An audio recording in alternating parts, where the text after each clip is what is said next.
Para completar, Brenner pode ser reforço do Flamengo? Tem novidade importante também sobre Eric Pulgar. O volante do Flamengo resolveu quebrar o silêncio e falar sobre o seu próximo ano. Falo também sobre o Flamengo analisando Roberto Firmino. Te conto também sobre o Fluminense aplicando um chapéu em Palmeiras e Flamengo e muito mais. Fala aí pessoal, sou Jorge Nicola, bem-vindos a mais um vídeo do canal, sempre bom ter vocês por aqui, sem perder tempo, pedir para deixar like, se inscrever no canal e ativar as notificações. Bora falar agora sobre o Flamengo, mais especificamente sobre Eric Pulgar, que resolveu quebrar o silêncio. Pulgar tem sido alvo de uma série de especulações, desde que o Vene Casagrande contou que o volante não renovará seu contrato, cujo vínculo se encerra em dezembro do ano que vem, mais do que isso, pediu para ser negociado. O Pulgar escreveu nas redes sociais o seguinte, abre aspas, estou aproveitando as férias no Chile antes de voltar ao Brasil. Não estou falando com nenhum clube chileno e não está nos meus planos voltar a jogar aqui por agora. Por sorte, todos na minha família estão muito bem, fecha aspas. Essa última frase tem a ver com uma relação que as pessoas fizeram de que problemas pessoais impedem o Pulgar de ficar no Brasil, e aí a gente fez a lembrança de que a irmã do Pulgar passou por um problema sério de depressão algumas semanas atrás. O fato é, ele tem contrato de só mais um ano, o Flamengo tenta essa extensão do vínculo há semanas, para não dizer meses, e não consegue avançar.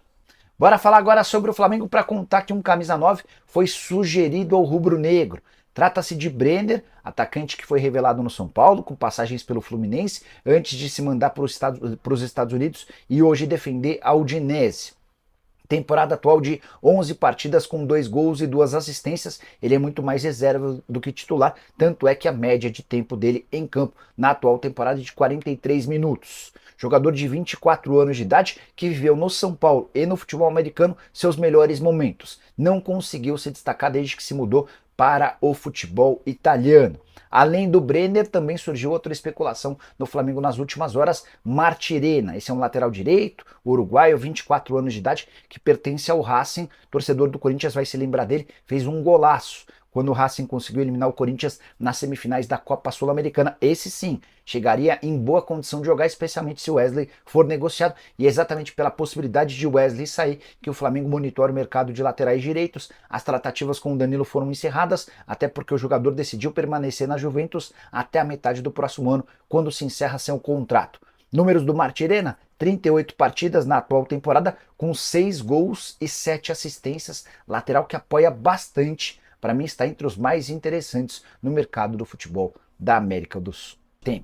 Essa é a maior venda da história do Fortaleza e também do futebol nordestino, ou melhor, do futebol cearense, superando o negócio que envolvia o Moisés, outro atleta do Fortaleza.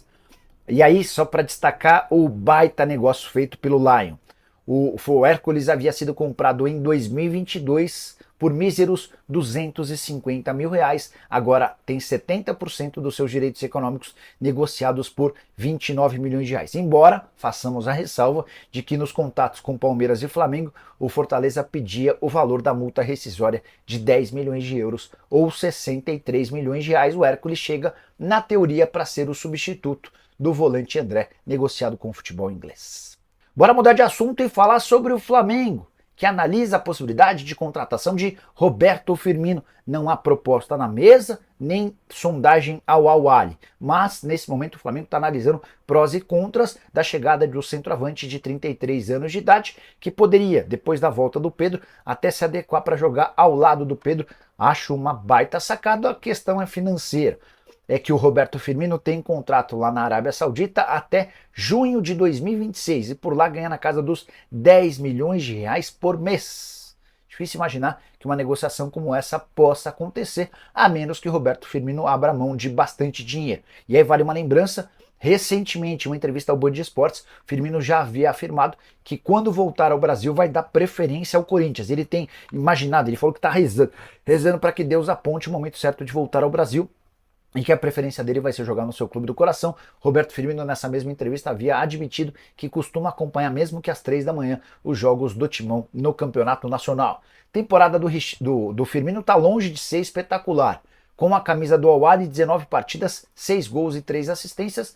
Os números não são ruins, mas estão abaixo de alguém que ganha 10 milhões de reais por mês. Ah, só mais uma? Importante lembrar que o Firmino chega à Arábia Saudita a custo zero em fim de contrato no Liverpool. Para falar agora sobre o Flamengo que insiste em ter João Paulo Sampaio, gerente das categorias de base do Palmeiras, que já havia nos últimos dias recusado uma proposta do próprio Flamengo, receberá outra nos próximos dias. Tudo porque José Botto, o novo diretor executivo de futebol do Flamengo, quer muito trabalhar com o palmeirense. Ele entende que o João Paulo seria fundamental na construção de uma categoria de base ainda melhor e na transição para o time principal. Essa talvez seja a grande sacada do Flamengo, que não vai oferecer ao João Paulo Sampaio um cargo específico no time de cima, mas ele participará de forma ativa das novidades ligadas ao departamento de futebol profissional. José Botto e João Paulo Sampaio, que são amigos de longa data, mas nunca tiveram a oportunidade de trabalharem juntos. Já havia contado para vocês que o João Paulo é dono do maior salário entre os executivos de futebol do país, ganha na casa dos R$400 mil por mês. E esse salário alto se justifica levando em consideração que ele, desde que chegou ao Palmeiras em 2015, foi responsável com vendas de atletas formados na base alviverde por um faturamento pro Palmeiras de 1 bilhão e 800 milhões de reais. Só para completar o noticiário do Flamengo, contar que o técnico do Boca Juniors, Fernando Gago, pediu a contratação do zagueiro Léo Pereira. Sabe qual a chance de o Boca tirar um titular do Flamengo? Nenhuma. Só para completar, José Luiz Ronco está voltando ao departamento médico do Flamengo. Nicola, será que o Richarlison tem chance de assinar com o Flamengo em 25? Ontem surgiu a notícia de que o Flamengo ofereceu 20 milhões de euros ao Tottenham para a contratação do Richarlison. A resposta foi ruim. O Tottenham quer 40 milhões de euros para que o negócio avance. E o Richarlison teria dito para Flamengo, Fluminense e Botafogo, clubes interessados em sua contratação, que a prioridade é continuar jogando na Premier League, tá? Então, é o tipo do assunto ou o tipo do negócio que eu não vejo com muitas chances de prosperar. Bora falar agora sobre o Flamengo, que fez contratação importante. Embora não vá entrar em campo, embora não vá marcar gols, a partir de agora o rubro-negro passa a ter como chefe de scout um português chamado Fernando Matos, indicação de José Botto, novo diretor técnico do Fla. Se você não conhece Fernando Matos, não há problema, ele tem toda a sua carreira voltada para o futebol europeu, embora com bons predicados. Recentemente trabalhava no Famalicão, foi ele quem contratou o zagueiro Otávio do próprio Flamengo por 500 mil euros e o vendeu algum tempo depois para o Porto por 10 milhões de euros. Esse foi só mais um dos vários bons negócios a partir de indicações do novo chefe de scout do Rubro Negro. Fernando Matos, que também já passou por PAOK, Famalicão e esteve no Shakhtar Donetsk a pedido do José Botto, uma velha parceria entre eles. Só para completar um noticiário a respeito do Flamengo, o Rubro Negro descartou, cancelou o jogo que faria na Arena Amazônia em 25 de janeiro contra o Volta Redonda pelo Campeonato Carioca. Isso porque houve uma mudança na programação de volta ao Brasil dos Estados Unidos. O Fla fará sua pré-temporada nos States e voltaria no dia 24, um dia antes do jogo.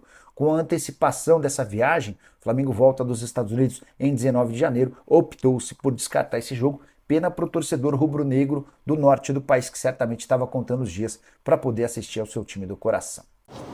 Família, ficamos aqui com o nosso giro de notícias do maior clube brasileiro. Estamos falando do Rubro Negro Flamengo. Se você gostou do conteúdo, chega aqui deixando seu like, se inscrevendo no canal, ativando o sininho de notificação, porque é super importante a sua participação. A gente vai ficando por aqui. Um grande abraço no seu coração, sempre mais, até o próximo vídeo. Vamos que vamos.